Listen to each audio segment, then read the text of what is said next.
2 แควหมู่ที่ 7 ตำบลป่าแมดอำเภอเมือง จังหวัดแพร่ จากนี้ไปขอเชิญท่านรับฟังรายการ คณะกรรมการธรรมาภิบาลพบประชาชน โดยคณะกรรมการธรรมาภิบาลจังหวัดแพร่ครับ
ครับสวัสดีครับท่านผู้ฟังที่เคารพทุกท่านครับท่านกำลังติดตามรับฟังรายการคณะกรรมการทำให้บ้านจังหวัดแพร่พบประชาชนเสาร์นี้ผมว่าที่ร้อยตรีภาคินชมพูพันธ์รองประธานกรรมการทำให้บ้านจังหวัดแพร่ครับครับผมธีรพงษ์ทองอ่อนครับครับก็สวัสดีครับท่านที่ปรึกษาครับผมหลายเรื่องฟังครับที่จะนำเราสู่ฟังในวันนี้นะก็นะครับหลายเรื่องนะครับโดยเฉพาะเรื่องที่เกี่ยวกับหลักธรรมาภิบาลของบ้านเมืองของเขาก็ตามระเบียบสำนักนายกรัฐมนตรีได้ว่าด้วยคณะกรรมการทำมาภิบาลจังหวัดนะฮะซึ่งเป็นไปตามระเบียบสำนักนายกรัฐมนตรี 2552 แก้ไขเพิ่มเติม 2554 นั่นคืออำนาจหน้าที่กับคณะกรรมการทำให้บ้านจังหวัดใน 77 จังหวัดมีอำนาจหน้าที่ในการสอดส่องการปฏิบัติภารกิจ ของหน่วยงานของรัฐและเจ้าดีของรัฐในจังหวัดให้ใช้วิธีการบริหารที่จัดการบ้านเมืองตีดีแจ้งให้กับผู้ว่าการจังหวัดหัวหน้าส่วนราชการหัวหน้าวิสาหกิจหรือหัวหน้าหน่วยงานอื่นของรัฐในจังหวัดที่เกี่ยวข้องให้ดำเนินการตามอำนาจหน้าที่ในกรณีที่พบว่ามีการละเลยบ่ปฏิบัติตามกฎหมายระเบียบข้อบังคับ หรือกรณีที่เป็นการทุจริตการแสวงหาประโยชน์ที่บอกว่าได้ชอบด้วยกฎหมายลักไงนะครับเสนอแนวทางการปฏิบัติตามหลักคุณธรรมจริยธรรมและหลักธรรมาภิบาลเพื่อการบริหารกิจการบ้านเมืองตีดีคือกับผู้บริการจังหวัดและหัวหน้าหน่วยงานในจังหวัดได้ดำเนินการติดตามการปฏิบัติตามมติของคณะกรรมการธรรมาภิบาลจังหวัดเผยแพร่การปฏิบัติหน้าที่ตามต่อสาธารณะตามที่เห็นสมควรโดยเฉพาะหลักธรรมาภิบาลเป็นไปตามกฎหมายพระราชกิจการที่ว่าด้วยวิธีการบริหารกิจการบ้านเมืองตีดีหน่วยงานของรัฐและเจ้าหน้าที่ของรัฐต้องปฏิบัติภารกิจให้เป็นไปตามกฎหมายเพื่อประโยชน์ส่วนรวมต่อจนบ่ละเมิดสิทธิและเสรีภาพของประชาชนเพื่ออำนวยความสะดวกให้บริการและสนองความต้องการของประชาชนเพื่อประโยชน์สุขของประชาชนปฏิบัติภารกิจให้เกิดผลสำเร็จมีประสิทธิภาพและมีความคุ้มค่าการปฏิบัติภารกิจโดยมีขั้นตอนการปฏิบัติงานเกิดความจำเป็นโดยเฉพาะเรื่องเกี่ยวกับความเดือดร้อนและความทุกข์ยากของพี่น้องประชาชนปฏิบัติภารกิจโดยยึดหลักการมีส่วนร่วมของประชาชนและเปิดเผยข้อมูลอย่างโปร่งใสประการสุดท้ายมีการติดตามตรวจสอบและประเมินผลการปฏิบัติงานและนำเผยแพร่ต่อสาธารณะนั่นคือหลักธรรมาภิบาลอู้กันโดยตลอดครับว่านะครับหลักธรรมาภิบาลหน่วยงานของรัฐและเจ้าหน้าที่ของรัฐนะครับถ้าดำเนินการตามหลักธรรมาภิบาลแล้วนะปัญหาทั้งหลายเราคงจะบ่เกิดขึ้นแต่ทั้งนี้ทั้งนั้นก็ยังบ่สามารถจะก้าวข้ามในสิ่งที่เกิดขึ้นในบ้านเมืองของเขาได้ตรวจสอบนะครับหรือแม้กระทั่งลงไปเพื่อจะดูในแต่ละโครงการในแต่ละกิจกรรมซึ่งขับเคลื่อนจากงบประมาณซึ่งเป็นเงินภาษีอากรของพี่น้องประชาชนทั้งประเทศเนี่ยนะครับแต่ละแห่งเนี่ยครับมีเรื่องที่บ่ถูกต้องนะครับมีเรื่องที่มีการเงินทอนนะครับอู้กันตรงๆก็คือให้กำไรกับผู้รับว่าจ้างผู้รับเหมานะครับค่อนข้างจะสูงแลกกับคุณภาพของงานนะครับปริมาณของงานทั้งหลายที่เกิดขึ้นทั้งนี้ทั้งนั้นลดเรื่องของนะครับสเปคทั้งหลายความคุ้มค่าถึงบ่เกิดขึ้นสิ่งเหล่านี้ครับเป็นสิ่งที่คิดว่านะครับถ้าบอกว่านะครับคนที่เข้าไปทำหน้าที่ตรงนี้โดยเฉพาะบุคลากรทั้งหลายที่อู้กันตลอดทางที่ปรึกษานะครับบุคลากรของหน่วยงานของรัฐและเจ้าหน้าที่ของรัฐเนี่ยสำคัญนะครับหลายเรื่องที่เกิดขึ้นนะฮะบ้านเมืองของในวันนี้นะฮะถ้าจะบอกว่าเป็นเรื่องของฝีแตกนะครับที่เกิดขึ้นจริงๆแล้วเรื่องนี้มันน่าจะเป็นมายาวนานนะครับผมไม่ใช่เรื่องจะเกิดขึ้นเพียงภายในสักปี 2-3 ปีที่ผ่านมาในลักษณะของเด็กฝากนะครับในเรื่องของบุคลากรที่เข้าไปนะครับทำหน้าที่ไม่ว่าจะเป็นในส่วนของพนักงานราชการไปจนถึงข้าราชการทั้งหลายนะครับซึ่งห้องกันในภาพรวมก็คือเจ้าหน้าที่ของรัฐซึ่งสังกัดในหน่วยงานของรัฐไม่ว่าจะเป็นกระทรวงไม่ว่าจะเป็นกรมไม่ว่าจะเป็นในส่วนภูมิภาคจังหวัดอำเภอ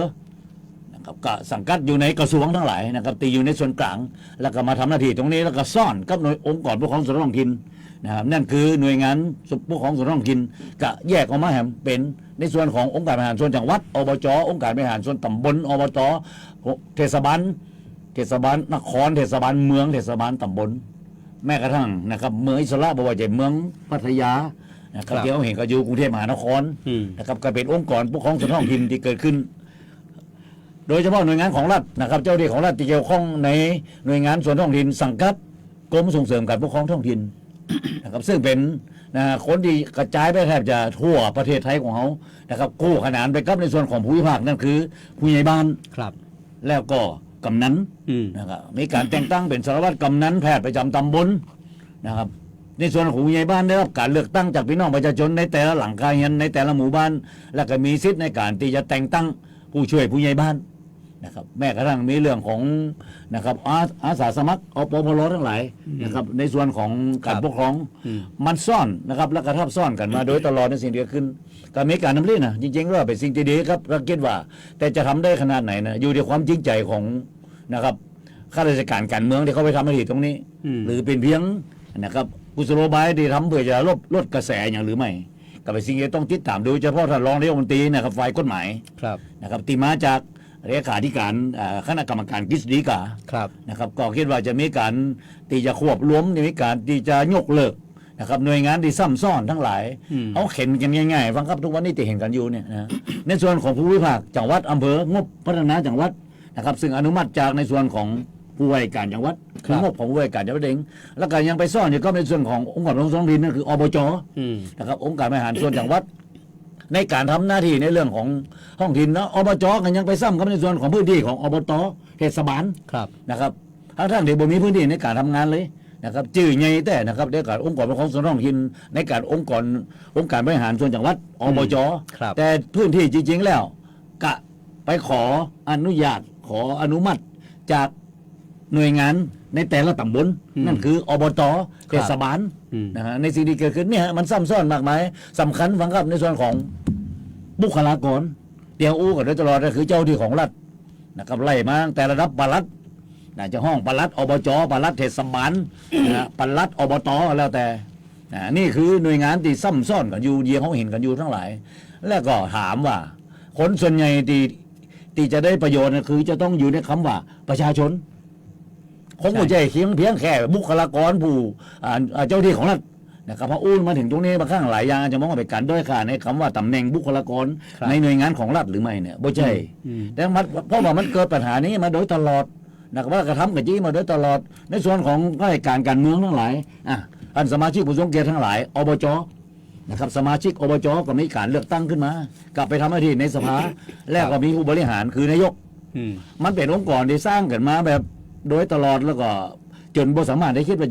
จะยกเลิกได้นะประมาณนั้นนะแต่ผมว่าวันหนึ่งนะในบ้านเมืองลักษณะที่ว่ามันบ่สามารถที่จะเดินต่อไปได้โดยคำหวังว่าประมาณที่มันเสียเปล่าประโยชน์ไปมากมาย อืม พี่น้องประชาชนได้อย่างเป็นคนส่วนใหญ่ของบ้านนี่เมืองนี่เป็นสิ่งที่ว่านี่มันต้องมาคิดกันในเรื่องของนี้ครับ ใช่ การปฏิรูปมันก็ต้องเกิดขึ้นแล้วก็มันก็ต้องมีการปรับโครงสร้าง อืม ที่เขาอู้ได้ตลอดเขาคนจะต้องปรับโครงสร้างของประเทศ ครับ นะครับคงจะต้องเริ่ม ในหลาย ๆ เรื่องมาดูว่าครับในส่วนของหมู่บ้านก็ที่ผมอู้ได้ตลอดมีผู้ใหญ่บ้านมีผู้ช่วยผู้ใหญ่บ้าน มาถึงในระดับตำบลก็มีกำนัน ใช่ นะกำนันแต่งตั้งสารวัตรกำนันแพทย์ประจำตำบล ครับ นะแล้วก็มาในส่วนของท้องถิ่นในตำบลเดียวน่ะนะยังมีสอบต อืม สอทอในตำบลแล้วก็เลือกผู้บริหารนายก1 คนแล้วก็ไปแต่งตั้งรองนายกที่ปรึกษานายกเลขานุการนายกในสิ่งที่เกิดขึ้นซ้ำซ้อนแล้วมาอยู่ในระดับอำเภอยังมีท่านนายอำเภอ ครับ นะครับตีบังคับบัญชาในเส้นเขาว่าอำเภอที่ทำงานอยู่ที่ว่าการอำเภอ ครับ มีปลัดอาวุโสมีปลัดอำเภอนะแล้วก็มีหัวหน้างานทั้งหลายหัวหน้าผู้ช่วยงานทะเบียนทั้งหลายที่เขาเห็นอยู่นะครับและนอกจากนี้ในส่วนนั้นยังมีในส่วนของอย่างว่ายังมีในส่วนของหัวหน้าหน่วยงานของแต่ละกรมไม่ว่าจะเป็นปศุสัตว์นะครับเกษตร ครับ เนี่ยผมนึกบอกว่ามันซ้ำซ้อนทับซ้อนกันอยู่ขนาดนักเลยคือบุคลากรเหล่านี้ทำงานบริษัททำงานฟรีนะครับมีค่าตอบแทนมีเงินเดือนในแต่ละเดือน มันบุคลากรมากมายอ่ะบางครั้งผมดูงานน่ะที่จะลงตรงถึงพี่น้องประชาชนเนี่ยคนส่วนใหญ่เนี่ยผมเห็นแล้วแทบจะน้อยมากที่เขาเห็นกันอยู่เนี่ยแทบจะบอกใครมีอย่างที่เกิดขึ้นเลยนะครับสร้างก้อนไอ้เกษตรตำบลเกษตรอำเภอทั้งหลายวันนี้มาดูครับในภาคเกษตรกรรมทั้งหลาย มีการบิงงบประมาณอย่างที่ลงไปให้พี่น้องเจ้าให้เจ้านาเจ้าสวนทั้งหลายนะอย่างนี้เห็นกันอยู่ปุ๋ยยังราคาตัวไหนนะครับยาฆ่าแมลงปลอดสารพิษทั้งหลาย ได้ดำเนินการไปถึงไหนอย่างที่เกิดขึ้น มาถึงผมดูในส่วนของหลาย ๆ เรื่องมันก็มันเหมือนกับสร้างผลงาน แล้วก็ต่อท่อกันไปเพื่อจะมีตำแหน่งที่สูงขึ้นนะฮะแล้วก็มีการรับสมัครในรุ่นแล้วรุ่นเหล่าในรุ่นของปฏิบัติการนะเป็นผู้ปฏิบัติการแม้กระทั่งบปปุ๊บมีการจ้างนะครับพนักงานราชการนะที่จ้างเป็นรายปีนะครับงบประมาณตั้งแต่1 ตุลาไปจนถึง30 กันยายนนะเดี๋ยวเห็นกันอยู่ทั้งหลายฟังครับผมว่ามันซ้ำซ้อนจนบางครั้งเนี่ยนะครับมันเหมือนกับเอาคนที่คิดว่าบ่มีหน้าที่บ่มีงานทำนะครับแล้วก็มาใส่ตรงนี้ใส่ลงไปก็จริง ๆ มันก็เป็นผลประโยชน์ของลูกหลานของเขาก็จริงแต่ผมถามว่าคนส่วนใหญ่ของบ้านนี้เมืองเนี่ยท่านฟังครับ ได้อย่างนะเราต้องมีคำถามนะครับขมวดโตๆแล้วท่านที่ปรึกษาฟังครับว่าพี่น้องประชาชนคนใหญ่ส่วนใหญ่ของประเทศเนี่ยนะฮะผมถึงบอกว่าประมาณ70%ที่บ่ใจมนุษย์เงินเดือนผมบ่ใจไปการด้อยค่าใครนะครับบ่ใจมนุษย์เงินเดือนที่บ่มีเงินเดือนกินนั่นแหละคนที่บ่มีเงินเดือนกินนั่นแหละที่หาเจ้ากินค่ำถ้าบ่มีไข่จ้างรายวันก็บ่มีรายได้นะครับแล้วก็ในส่วนของคนที่คิดว่า หวังว่าจะได้มีราคาพืชผลที่ดีขึ้นนะกะภาครัฐเองได้มีคำตอบโจทย์ที่ชัดเจนหรือไม่ว่านะครับการประกันราคาพืชผลทั้งหลายอย่างที่เขาเห็นกันอยู่เนี่ยมันเป็นรูปธรรมที่ชัดเจนหรือไม่นะครับความอยู่ดีกินดีของพี่น้องประชาชนมันไม่ใช่เลยเขาเห็นกันอยู่นะครับเป็นการเรียกว่านะครับ พอไปทำหน้าที่ตรงนี้ก็มีตำแหน่งนะครับ แล้วก็ถ้าจะพูดกันแบบบอกเก่งใจเลยคือมือไข่ยาวสาวได้สาวเอาทั้งหลายอย่างเราเห็นกันอยู่ แล้วก็มันก็เป็นที่เกิดขึ้นในบ้านเมืองของเขาโดยตลอดตอนนี้ปรึกษา คือประเทศไทยนี่นะครับส่วนมากเถอะมันเป็นเรื่องจริงที่เขาบอกตลอดว่านักการเมืองเนี่ยเขาบ่อยากให้ประชาชนที่ลืมตาอ้าปากได้หรอกต้องโจรแบบนี้แหละ ถึงเวลาเลือกตั้งก่อยมีตรงนั้นแฮมทุกครั้งเนาะเขาสังเกตนะทุกครั้งจะเป็นเช่นนั้นต้องแบบรวยแบบหายใจแบบรวยลิ้นนะแบบจะตายบ่ตายแล้วนะประชาชนนะเจ้าก็เกษตรกรเอาง่ายๆเกษตรกรนี่ปุ๋ยตัวไหนแค่คิดจะปลูกนี่ก็พิษแล้วนะ พิษแล้วนะปลูกนะปลูกนะนี่ ครับ ผมบอกมาตลอดบอกว่า ถ้าคิดจะปลูกนี่นะหาเงินไปซื้อข้าวกินเถอะแต่บางคนก็บอกว่าละอาหารน้อยละไข่ยังไม่ยากนะมันยังมีคนเนี่ยอยู่แล้วเนี่ยเจ้าก็มันเรื่องจริงครับ หลายคนก็อู้กันไปสรุปแล้วว่าโอ้โหแค่คิดจะปลูกนะมันก็จนแล้วนะมัน1,000 กว่าบาทเลย อ่าฮะ แล้วถ้าปลูกนาปลูกนี่นะเดี๋ยวนี้แปลงมากเดี๋ยวนี้เป็นนาบานไปหมดแล้ว เป็นวานทั้งหมดบ่เจอนาดำต่อไปนะฮะ บ่มีแล้วครับ ที่มีการ ต้น ไว้ ทุน ปลูก สูงมาก มันบอกคุ้มเลยครับ ก็ถึงบอกว่าในวันนี้เขาดูในภาพของผมถึงบอกว่า เอาคนที่มีความพร้อมคนที่มีรายได้มีความร่ำรวยมีฐานะที่ดีเอามาเป็นผู้นำผู้บริหาร เขาจะเห็นความทุกข์ยากของพี่น้องประชาชนในภาคเกษตรกร ใช่ และเกษตรกรรมได้จะได้ไม่มีทาง อืม นะครับไอ้พวกนี้บอกเคยลำบากมาเลยตลอดชีวิตอะ เออถู นะ ก ฮะ ต้อง พอถึงเวลากับบางครั้งก็เอาเงินถุงเงินถังมานะครับพูดตรงว่าซื้อได้หมดอ่ะในบ้านนี่เมืองนี่เราเห็นกันอยู่มันครับ มันเป็นสิ่งที่น่าเศร้าใจนะครับผมถึงบอกว่าภาคประชาชนวันนี้ผมบอกว่าคงอย่าปล่อยให้คำว่าหน่วยงานของรัฐและเจ้าที่ของรัฐดำเนินการไปแต่เพียงฝ่ายเดียวแล้วก็ทำตามปิ๊บเปิ่นยากคืออย่างเปิ่นบ่ยากอย่างทั้งหลายก็ต้องปล่อยมันไปนะนั่นคือการนะครับเจ้ากฎหมายยังได้กันอยู่นะครับแต่สิ่งที่เกิดขึ้นทั้งหลายที่เขาเห็นวันนี้เนี่ยนะครับน้ำลดต่อพุทธมากมายนะครับผมถึงบอกให้ว่าองค์กรอิสระวันนี้บ่ใช่อิสระต่อไปจะเขาเห็นกันอยู่ นะครับเรื่องของการที่ได้มาทำงานในคำว่าองค์กรอิสระกับคนที่มีสิทธิ์ที่จะคือลักษณะที่จะมีความเห็นชอบ ก็คือสมาชิกวุฒิสภาก็เป็นที่ฮือฮากันในเรื่องของการที่หัวสวทั้งหลายเดี๋ยวเห็นกันอยู่มันก็ติดตามดู ได้มาจะได้ บ้านเมืองของเขาเนี่ย สวได้มาจะได้เนี่ยที่มาของพวกนี้อะ ก็ดูกับเอาง่ายๆว่าคนอยากสมัครใครเป็นสวเนี่ยกล้าสมัครถึง 2,000 ถึง 2,500 เนี่ย อืม นะถ้าถามว่ากล้าสมัคร 2,500ในระบบสมัครไปแล้วก็บ่เลือกตัวเก่าเนี่ยแค่นี้มันก็พิษตั้งแต่เริ่มต้นแล้วบางที่เขาเห็นกันอยู่บ่ต้องอ้วหัวบ่หัวบางครับ ก็คือลงไปเพื่อจะเป็นคนไปลงคะแนนให้คนอื่นเขาเนี่ย ใช่ มันมีก็คนดีต้องควักกระเป๋าตัวเองแล้วไปสมัครนะครับเพื่ออย่าไปกากบาลให้กับคนที่ไปสมัครที่เป็นใครเป็นมันเป็นไปบ่ได้ในสิ่งขึ้นอ่ะมันมีนายทุนมากมายผมเขาถึงบอกให้ว่าวันนี้ผมบอกบ้านเมืองของเขาเนี่ยเดินทางมาถึงจุดนี้เนี่ยเป็นสิ่งที่คิดว่าหวังเปิ่งอย่างบ่ได้ทั้งหลายอย่างเราเห็นกันอยู่ฟังครับพี่น้องชาวบ้านนะครับจนแล้วจนอีกทั้งหลายคนส่วนใหญ่ของบ้านเขานะครับลูกหลานเขาทั้งหลายว่างงานตกงานเรียนหนังสือจบมาระดับอนุปริญญานะครับปวชปวสไปจนถึงปริญญาตรีมากมายตกงานกันมากมายสอบครั้งหนึ่งคนไปที่จะสอบหวังจะเข้าไปในระบบบริการบ่ต่ำกว่า3-4 แสนคนและผลสุดท้ายอย่างที่เราเห็นกันอยู่ฟังครับนะครับก็มีนะครับไอ้คนของรัฐทั้งหลายนะที่เกี่ยวข้องกับเรื่องของการดำเนินการในเรื่องของสอบแข่งขันทั้งหลายก็มีการเรียกกันในวงเงินนะฮะหลายแสนนะครับตั้งแต่300,000 ไปจนถึง7-8 แสนบาทแล้วก็หลังจากได้ไปแล้วข้างหน้าผมครับถ้ามีสอบเนี่ยผมว่าถ้าสิ่งเดียวกันขึ้นมีการสอบเพื่อจะผ่านขึ้นมาเป็นผู้บริหารนะฮะจากปฏิบัติการไม่เป็นชำนาญการไม่เป็นชำนาญการพิเศษเพื่อจะขึ้นไปกี่ตำแหน่งอย่างห้องอย่างก็แล้วแต่หัวหน้างานผู้อำนวยการไปจะถึงระดับผู้บริหารรองปลัดเอาใหญ่ๆเลยวันนี้มีข่าวมาว่าลักษณะปลัดองค์กรปกครองส่วนท้องถิ่นปลัดอบจปลัดอบตปลัดเทศบาลเนี่ยเงินเดือนสูงกว่าปลัดกระทรวง41ท่านที่ปรึกษา ใช่ มันเกิดอย่างขึ้นนะถ้าดูเนี่ยบอกว่าเมเงินเดือนสูงจนถึงประมาณสูงกว่าปลัดกระทรวงถึง7,000 กว่าบาท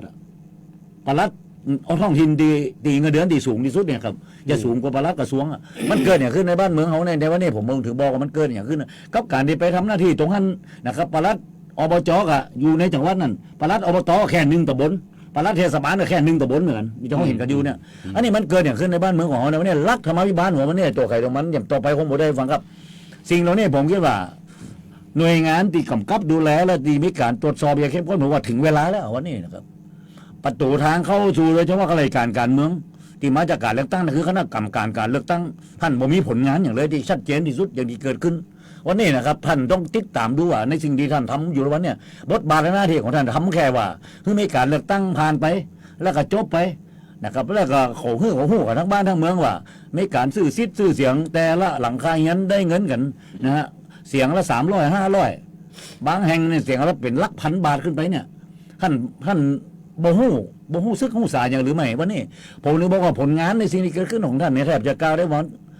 มันบ่ใจสอบตกอย่างเดียวมันแทบจะบ่มีคะแนนเลยอ่ะที่เราเห็นกันอยู่เนี่ยถ้าประเมินเห็นกันอยู่เนี่ยวันนี้ผมบอกว่าภาคประชาชนเนี่ยวันนี้ผมบอกว่าภาคประชาชนจะต้องแข่งสิต้องไปกลัวในสิ่งที่ว่าในกฎหมายเนี่ยนะครับแม่จะทำในสิ่งที่เราทำในสิ่งที่ถูกต้องเนี่ยนะครับเขาไม่ได้ทำสร้างความเดือดร้อนในคนส่วนใหญ่ผมนึกบอกคนส่วนใหญ่ของบ้านนี่เมืองเนี่ยบ่ต่ำกว่า60-70%เนี่ยผมตีเป็นเปอร์เซ็นต์นึงแล้วนะก็ไอ้คนที่เข้ามาบังคับก็เขาอยู่ของเขาทุกวันเนี่ยนะครับหน่วยงานราชการเนี่ยในทั้งประเทศเนี่ยมีถึง5 ล้านคนท่านที่ปรึกษานะครับตีไล่มาตั้งแต่ปลัดกระทรวงลงมาจนถึงพนักงานราชการเลยผมมือเลยนะครับปฏิบัติการชำนาญการพิเศษจากห้องตำแหน่งอย่างก็แล้วแต่ไอ้หัวโขนทั้งหลายแล้วเนี่ยเหลือเวลาแห่งบริเวณประมาณนี่วันนี้สิงหาคมนะครับสิงหากันยาเดือน60 วันนะครับหัวโขนสำหรับคนที่เกิดปี2500นะครับ2569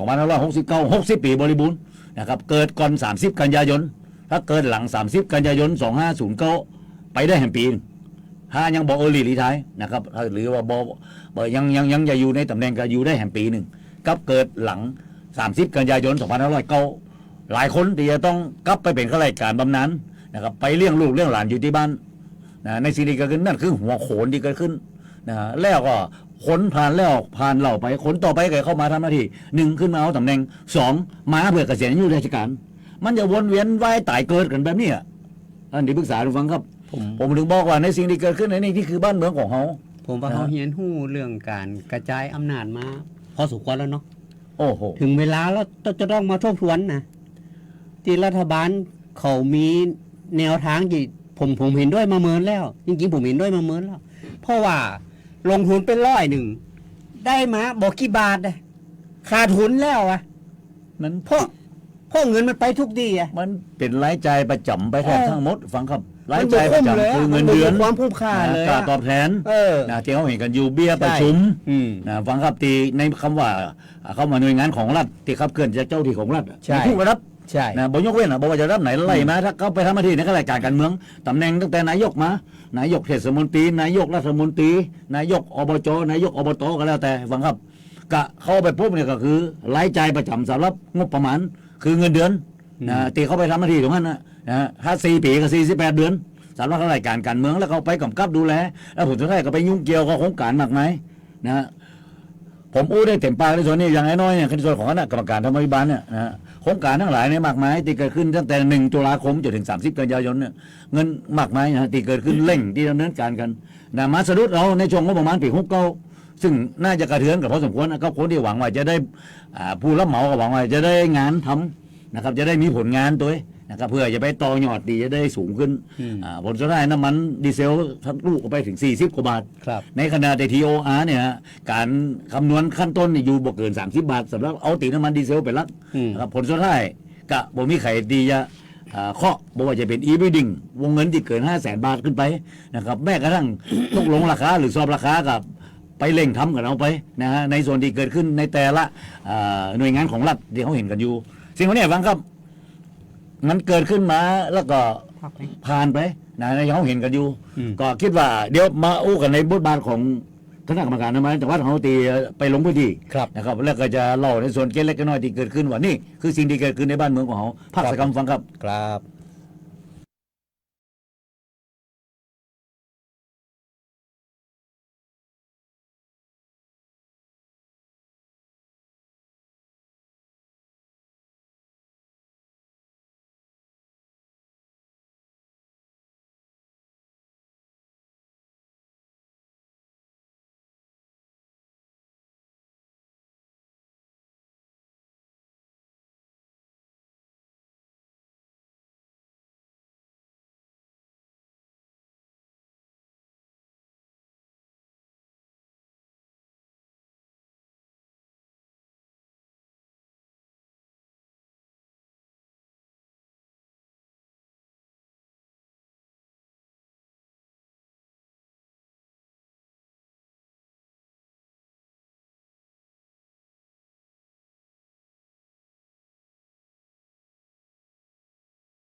ทุกวันนี้มิจฉาชีพมาในหลายรูปแบบทั้งข้อความ SMS อีเมล หรือแม้แต่บนโซเชียลมีเดีย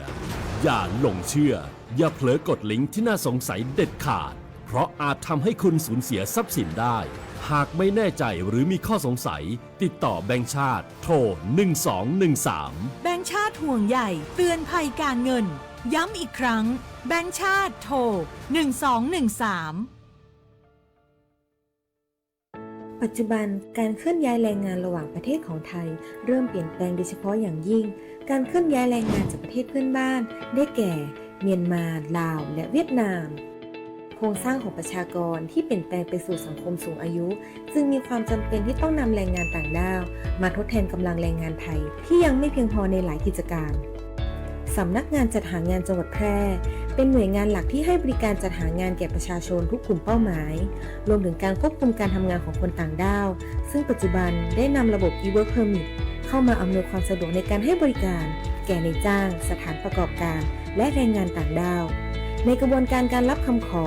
การแจ้งการทำงานของคนต่างด้าวและการผลิตใบอนุญาตการทำงานทั้งนี้สามารถรับชมวิดีทัศน์การให้บริการผ่านระบบ e-work permit ได้ที่เพจ Facebook สำนักงานจัดหางานจังหวัดแพร่หรือสอบถามรายละเอียดเพิ่มเติมผ่านแอปพลิเคชัน LINE Official S435DEAQA หมายเลขโทรศัพท์ 0545117721 หรือ 0545118807 และสายด่วนกรมการจัดหางาน 1506 กด 2 สำนักงานจัดหางานจังหวัดแพร่มุ่งให้นายจ้างและแรงงานต่างด้าวได้รับการคุ้มครองตามกฎหมายอย่างเป็นธรรม ซื้อประกันภัยไม่ต้องรีบแค่เช็คชัดชัวร์ก็ลดเสี่ยง 1. เช็คใบอนุญาตตัวแทนและนายหน้าผ่านเว็บไซต์คปภ 2. ชัดอ่านใบเสนอขายและรายละเอียดความคุ้มครองกรมธรรม์ประกันภัยให้ครบถ้วน 3. ชัวร์ช่องทางชำระเบี้ยจ่ายตามที่บริษัทรับรองอย่าลืมเก็บหลักฐานไว้ 3 ขั้นตอนง่ายๆสำหรับการซื้อประกันภัยครั้งต่อไปคนกลางโปร่งใสอุ่นใจได้สิทธิ์ครบสายด่วนคปภ 1186 Line Official @OIC Connect คปภคุ้มครองผู้ทำประกันภัยคุ้มครองคุณสายดิบต้องระวังชอบกินลาบดิบก้อยสดเลือดสดหรือหมูกระทะที่ยังไม่สุกใช่ไหมระวังโรคไข้หูดับอันตรายถึงขั้นหูหนวกถาวรหรือเสียชีวิตได้เชื้อแบคทีเรียจากหมูดิบเข้าสู่ร่างกายทางการกินและบาดแผลหากกินหมูดิบแล้วมีไข้สูงปวดศีรษะอาเจียนคอแข็งภายใน7 วันอย่ารอช้ารีบไปพบแพทย์ทันทีป้องกันง่ายๆด้วยคาถาสุกร้อนสะอาดกินหมูปรุงสุกเท่านั้นแยกเขียงแยกตะเกียบระหว่างของดิบและของสุกด้วยความห่วงใยจากสำนักงานป้องกันควบคุมโรคที่1เชียงใหม่กรมควบคุมโรคกระทรวงสาธารณสุข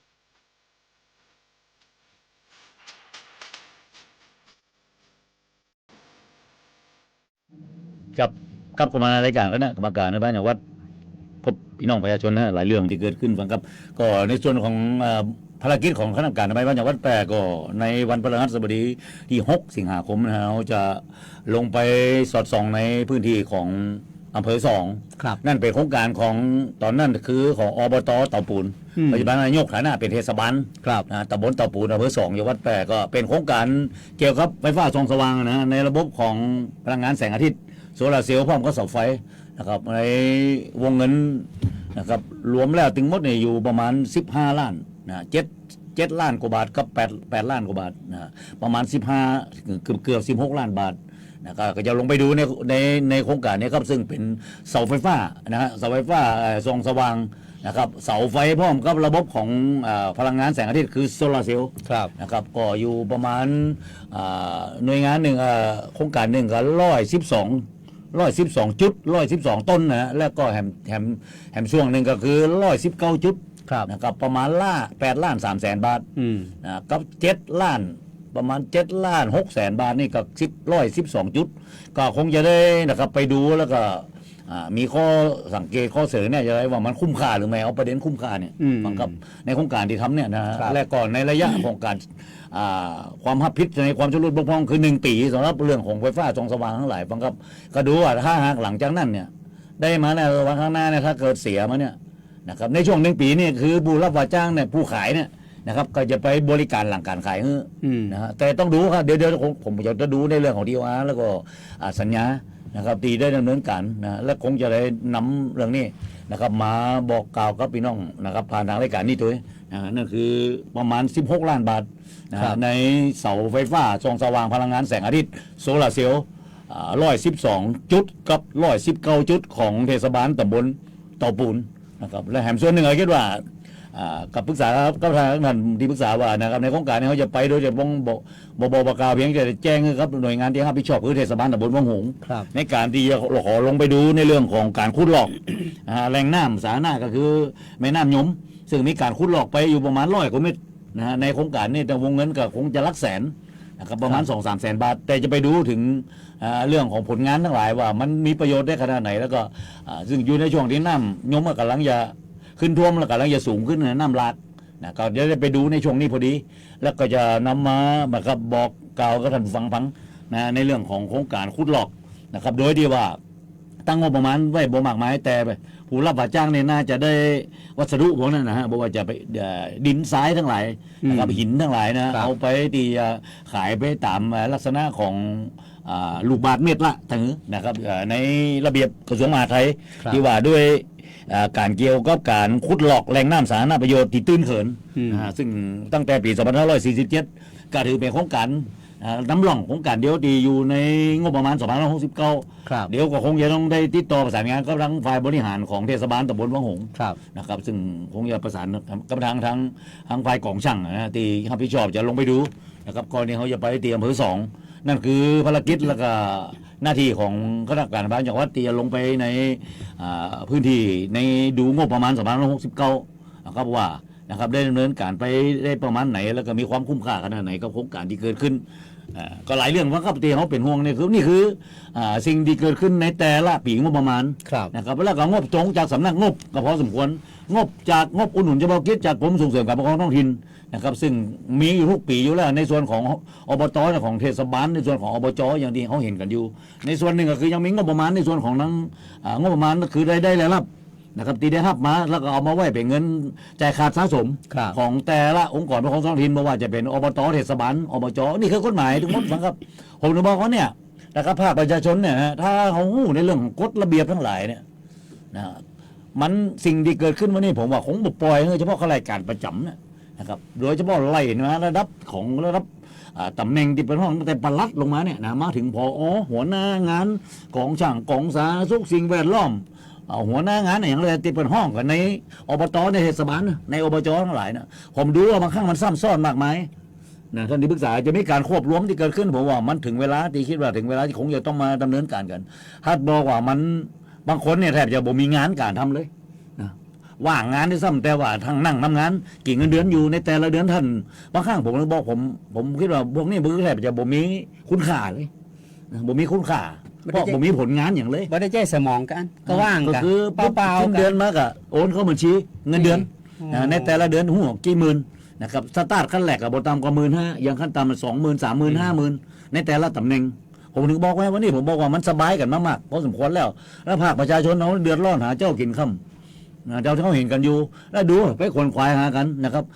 แจกจ่ายเงินจ่ายทองเพื่อจะเอาตำแหน่งให้กับลูกหลานทั้งหลายอย่างที่เกิดขึ้นเนี่ยเกือบ 6,000 ตำแหน่งเนี่ยผมเลยว่าถึงเวลาจะต้องยกเลิก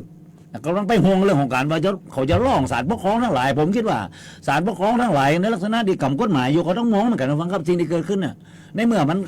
เกิดขึ้นจากการทุจริตจากการที่มีการใช้เงินในการตีฮือสินบนคือกับเจ้าพนักงานมีการแก้คะแนนเนี่ยคือจบแล้วฮะถ้าขุนสอบได้เนี่ยถึง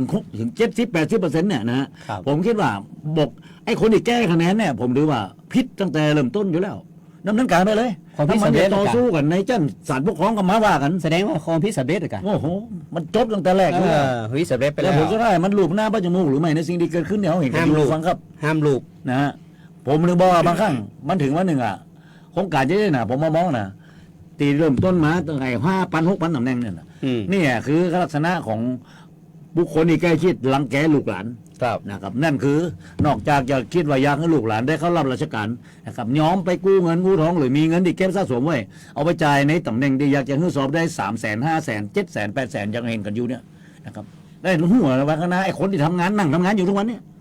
เป็นห้องเป็นชำนาญการชำนาญการพิเศษที่จะขึ้นสู่ตำแหน่งทั้งหลายเนี่ยถึงเวลาสอบเพื่อจะเลื่อนตำแหน่งทั้งหลายมันก็ซื้อแหมมีการซื้อขายตำแหน่งกันก็คือยังที่เขาเห็นกันอยู่เขาเห็นหน่วยงานนี่มีการเปลี่ยนแปลงเนี่ยโดยเฉพาะในส่วนของข้าราชการทหารทั้งหลายในง่ายก็มาเนี่ยมีตำแหน่งอยู่นะมียศอยู่แล้วมาทำงานอยู่ในส่วนของท้องถิ่นอบตอบจเทศบาลเนี่ยมากมายที่เกิดขึ้นแล้วท่านเห็นนะไอ้ตัวใหญ่ที่สุดนะครับที่เกิดขึ้นเนี่ยโดยเฉพาะที่เขาเห็นกันอยู่ไอ้ผอที่เทศบาลเมืองวิเชียรบุรีเนี่ยนะครับโอนง่ายมาจากข้าราชการทหารทั้งหลาย ครับ แล้วก็สอบได้อันดับหนึ่งผมมาดูหน่อยนี่คือตีมาที่ไปของมันทั้งหลายมันถึงเวลาที่จะต้องนะครับชำระสะสางกันในสิ่งที่เกิดขึ้นวันนี้นะครับมันน่าจะมุดแล้วนะครับกับไอ้ประเภทที่เข้ามาโดยที่คิดว่าหลังจากนั้นมาคับใจกฎหมายแล้วมาทำงานนะครับอยู่บนความเดือดร้อนของพี่น้องประชาชนทั้งหลายที่เห็นกันอยู่นี่นะฮะเพราะนะครับได้มาโดยสิ่งที่บ่ถูกต้องทั้งหลายมันก็ต้องหวังที่จะต้องไปเอาคืนผมบ่ละพังแต่เงินเดือนผมบ่พอท่านที่ปรึกษาฟังครับเงินเดือนเนี่ยผมบ่พอฉะนั้นเบี้ยใบรายทางทั้งหลายสามารถจะเรียกรับจากใบอนุญาตทั้งหลายจากโครงการทั้งหลายนะซึ่งคณะกรรมการไว้บ้านเขาลงไปในพื้นที่โดยตลอดแล้วโครงการบ้างไหมฟังครับที่เขาเห็นกันอยู่เนี่ยที่ผมอู้ได้ตลอดอ่ะโครงการในแต่ละปีงบประมาณเนี่ยโดยเฉพาะอบตเทศบาลเนี่ยบางครั้งจัดซื้อจัดจ้างจากเงินอุดหนุนจากเงินเฉพาะกิจจากกรมส่งเสริมท้องถิ่นและยังมีเงินแจกขาดสะสมจากรายได้และรับติดเก็บไว้ในอบตในเทศบาลในอบจเห็นเขาอยู่นะอย่าคิดว่าพี่น้องประชาชนคนส่วนใหญ่บอกโอ้โหนะครับที่เขาไปทำอะไรอยู่นี่ผมจะบอกหน่วยงานของรัฐเองที่มีการตรวจสอบอู้โดยตลอดไอ้องค์กรอิสระมากมายปวชปปททั้งหลายผมนึกบอกมาข้างมันก็เป็นเจ้าที่ของรัฐแต่ตั้งแต่มีวงเล็บตั้งหลังช่วยรู้ว่าเป็นองค์กรอิสระแล้วก็มีการไปตรวจสอบแล้วมีการจับไขได้พ่องคณะกรรมการการเลือกตั้งเป็นองค์กรอิสระคือมีการจัดการเลือกตั้งด้วยความบริสุทธิ์ยุติธรรมทั้งหลายที่เกิดขึ้น ไม่มีหลักฐานจับไม่ได้ นะครับพี่น้องเจ้าบ้านในแต่ละหมู่บ้านในแต่ละหลังก็เงี้ยหัวบ้านนี่มี3 คน5 คนได้กันคนละเสียงละกี่ร้อยบาททั้งหลายก็อยู่กกตก็บุเรื่องเลย มันมีผลงานเลยผมพูดได้เลยนะฮะมันท่านต้องขันกลับไปมองเอาซองกระจกบ้านใหญ่ๆเลยท่านมีผลงานอย่างหรือไม่อ่ะที่เกิดขึ้นเนี่ยนะท่านมีผลงานอะไรอย่างก็ที่ท่านมีแค่การจัดการแล้วตั้งแค่จัดการไม่การสอบแข่งขัน เขาเปลี่ยน แล้วก็จบ รู้สึกว่าเขาเปลี่ยนแนวทางการทำงานนะสมัยที่ผมเป็นอาสาสมัครรัฐธรรมนูญน่ะตอนนั้นนี่เอาแบบเนี้ยที่เขาโอ้เนี่ยโอ้โหแบบเนี้ยแต่ช่วงหลังๆมาเปลี่ยนนะ มันแทบจะไม่มีผลงานอย่างสักอย่างเลยอะ เปลี่ เป็ ยน นชิ้น นะ เป็นอันทั้งหลายที่เห็นกัน เปลี่ อย น ยู่ เป็นเยอะมากเลย นะครับปปชทั้งหลายนะฮะในแต่ละจังหวัดเนี่ยมีประจำจังหวัดแทบทุกจังหวัดหมดแล้วในวันนี้นะแต่ผลงานของท่านนะลงไปเนี่ยจริงๆแล้วโครงการมากมายมีการลักษณะเหมือนกับการหัวการประมูลทั้งหลายที่เขาเห็นกันอยู่เนี่ยการจัดซื้อจัดจ้างทั้งหลายที่เขาเห็นอยู่ผลงานอย่างทั้งหลายผมถึงบอกบางครั้งผมละอายใจแตนนะครับในหน่วยงานเราเนี่ยผมบอกเลยว่ามันฝากความหวังอย่างบ่ได้เลยหรือทั้งหลายที่เกิดขึ้นผมถึงบอกว่าบังคับใจนะในส่วนของเจ้าหน้าที่ของรัฐเนี่ยนิดเดียวในเรื่องของท่านฟังกับเรื่องของการร่ำรวยผิดปกติเนี่ยนะครับบอกว่ามันจะเป็นตำแหน่งไงหน้าไหนก็แล้วแต่เนี่ยอย่าตำแหน่งไงขนาดไหนก็แล้วแต่เนี่ยผมบอกเลยว่าตั้งประเด็นในเรื่องของเขาว่าร่ำรวยผิดปกติหรือไม่เนี่ยจากการตรวจสอบบัญชีทรัพย์สินและหนี้สินที่งอกเงยออกมาเนี่ยจากการดำรงตำแหน่งของแต่ละหน่วยงานโดยเฉพาะราชการระดับสูงทั้งหลายที่เราเห็นกันอยู่เนี่ยมันก็ยังบ่สามารถจะจับมือเพื่อจะมาดูได้ว่ามันร่ำรวยผิดปกติจริงหรือไม่ยังเห็นกันอยู่เนี่ยนะครับไอ้นอมินีทั้งหลายที่เขาเห็นกันอยู่มันสามารถที่ตรวจสอบได้หมดปปงคณะกรรมการป้องกันและปราบปรามการฟอกเงินทั้งหลายดูเส้นเงินทั้งหลายที่เขาเห็นกันอยู่ผลสุดท้ายผมนึกบอกบ้านเมืองเขาไปบ่ถึงไหนมันกระจบตรงนี้ไล่หมูนี่อายุ60ก็เกษียณราชการนะองค์กรอิสระทั้งหลายก็เหมือนกันนะไอ้ข้าราชการเนี่ยอย่างห้องตำแหน่งอย่างนั้นแต่จะเป็นผอเป็นหัวหน้างานหัวหน้าฝ่ายอย่างนั้นแล้วแต่ก็พออายุ60หรือบางครั้งทนในเรื่องที่เราทำงานนะครับไปบ่อยทั้งหลายกันรีไทร์ออกไปนะครับก็ไปอยู่บ้านเลี้ยงลูกเลี้ยงหลานไปทำมาหากินในสิ่งที่ตัวเองคิดอยากจะทำทั้งหลายแล้วก็ลัดกับตัวไปเรื่องในเรื่องของข้าราชการบำนาญมันเป็นแบบนี้มาโดยตลอดบ้านเมืองเขาถึงได้แค่นี้ไงฟังครับลูกหลานของเขาบางคนส่วนใหญ่เนี่ยมันเลยลืมตาปากอย่างว่าได้พี่น้องประชาชนทั้งหลายคนชาวบ้านทั้งหลายหาเจ้าเขคำคน60-70%อยู่ในภาคเกษตรกรรมนะครับไปรับจ้างเขาทั้งหลายยังมากก็ไปทำงานโรงงานอุตสาหกรรมทั้งหลายนี่ของอุตสาหกรรมทั้งหลายนะครับเป็นนะครับสาวโรงงานทั้งหลายนะครับเป็นคนทำงานแรงงานทั้งหลายก็มีสิ่งที่พอเยียวยาได้ในวันข้างหน้าก็คือประกันสังคมนะอย่างที่เกิดขึ้นแล้วผลสุดท้ายก็คือกลับมาเป็นผู้สูงอายุผู้สูงวัยเป็นอย่างที่เกิดขึ้นแต่คนที่เป็นข้าราชการหลังจากเกษียณราชการไปแล้วนะครับผมถึงบอกว่าวันนี้ ท่านมันต้องติดตามในเรื่องของการดำเนินการหลังจากที่มันหนึ่งมันโยกย้ายตำแหน่งไปกินตำแหน่งที่สูงขึ้นสองเกษียณอายุราชการเนี่ยตัวไปดูในเรื่องของนะครับทรัพย์สินหนี้สินนะครับตีอยู่ในตำแหน่งทั้งหลายแม้กระทั่งจะเกษียณอายุราชการไปแล้วก็ตัวไปดูนะครับไปติดตามดูว่ามันร่ำรวยปกติหรือไม่มันถึงเวลาแล้วครับผมคิดว่าที่บ้านเมืองของเรามันจะต้องทำในสิ่งที่คิดว่าบ้านเมืองนะครับตีจะอยู่ได้เนี่ยนะครับคนส่วนใหญ่ของบ้านนี้เมืองเนี่ยจะลืมตาอ้าปากได้ทั้งหลายคงจะต้องอยู่นี่บ่ใช่อยู่เฉพาะไอ้คนผู้นำนะครับตีเป็นในคำว่าหน่วยงานของรัฐและเจ้าที่ของรัฐตีสะดวกสบายมันคงบ่ใช่ต่อไปแล้วครับวันนี้ผมถือว่านะในสิ่งที่เกิดขึ้น แสดงว่าหน่วยงานที่ตรวจสอบกันอย่างทั้งหลายแล้วนี่บ่ทำงานติก่อน กัดเริ่มต้นจากต้นทางนะครับข้าราชการเมืองเข้าไปเพื่อกำกับดูแลนะครับเพื่อนโยบายทั้งหลายไปดูในเรื่องของงบประมาณทั้งหลายในแต่ละกระทรวงในแต่ละกรมนะครับก็มาจากใครมาจากพี่น้องประชาชนเลือกตั้งและคณะกรรมการการเลือกตั้งประตูสู่การเข้าไปทำหน้าที่ที่สอบได้เป็นสมาชิกผู้ทรงเกียรติทั้งหลายก็เห็นกันอยู่ครับฟังครับเห็นกันอยู่ว่านะครับโอ้มีข่าวก็จริงแต่บ่สามารถจะไปบ่มีหลักฐานจริงๆก็หมายเขียนไว้นิดเดียวเองครับมีหลักฐานอันคนเชื่อได้ว่าแค่นั้นเองอันคนเชื่อได้ว่าได้เองนะครับบ่ใช่เป็นดุลพินิจแบบที่ว่าสูงในระดับของศาลที่ยุติธรรมน่ะก็สามารถที่จะฮื้อใบแดงฮื้อใบเหลืองได้นะครับผมนึกว่าสิ่งเหล่านี้มันเป็นสิ่งที่เกิดขึ้นเนี่ยผมบอกว่าผลงานของหน่วยงานที่สร้างหลายแทบจะบ่มีผลงานเลยครับจับแต่ป่าซิวป่าซ้อยอย่างเราเห็นกันอยู่เนี่ยลองดูในการทุจริตในการสอบอย่าดูอย่าถึงแค่นะครับตัวใหญ่ๆสัก 2-3 คนแล้วกันนอกนั้นเนี่ยเงินตั้ง 4-5 พันล้านเนี่ยฟังครับ สรุปในประเทศไทย มันคงอย่าบ่อยู่แค่คำว่าข้าราชการเจ้าที่ของรัฐเนี่ย สรุปแล้วประเทศไทยได้บ่มีที่พึ่งแล้วจ้ะครับ โอ้โหมันน่า เอายุบหมดเลยเนาะยุบทุกหน่วยงานเลยเนาะ สิ่งที่เกิดขึ้น มีเลย เขาเห็นอยู่เนี่ยฟังครับภาคประชาชนเนี่ยผมบอกกันว่าเนี่ยผมว่าคงจะต้องตื่นตัวฟังครับคงจะหูต่อต้านในสิ่งเกิดขึ้นนะครับอาจจะโอ้กันบอกใหญ่ๆคือเขาคงจะต้องมาติดอาวุธทางปัญญาแล้วอย่าไปกลัวนะครับในสิ่งที่เขาทำในสิ่งที่ถูกต้องนะครับบ้านเมืองของเขาทั้งหลายจะต้องยืนอยู่นะครับกฎหมายนี้กฎหมายดีอยู่แล้วนะครับแต่คนปฏิบัติมันเลือกปฏิบัติมัน2 มาตรฐาน 3 มาตรฐานอย่างที่เกิดขึ้นนะบ้านเมืองของเขาถึงอยู่จนเนี่ยอย่าอยู่แบบตัวใครตัวมันไอ้คนชั้นปกครองทั้งหลายหลังจากได้สอบได้ไปแล้วเนี่ยจะจ่ายเงินในการซื้อเสียงก็แล้วแต่คนจะได้ก็บอกว่าถึงเวลาก็เอาไปฮื้อใหม่มันเป็นอย่างนี้โดยตลอดนะครับต้องบอกว่า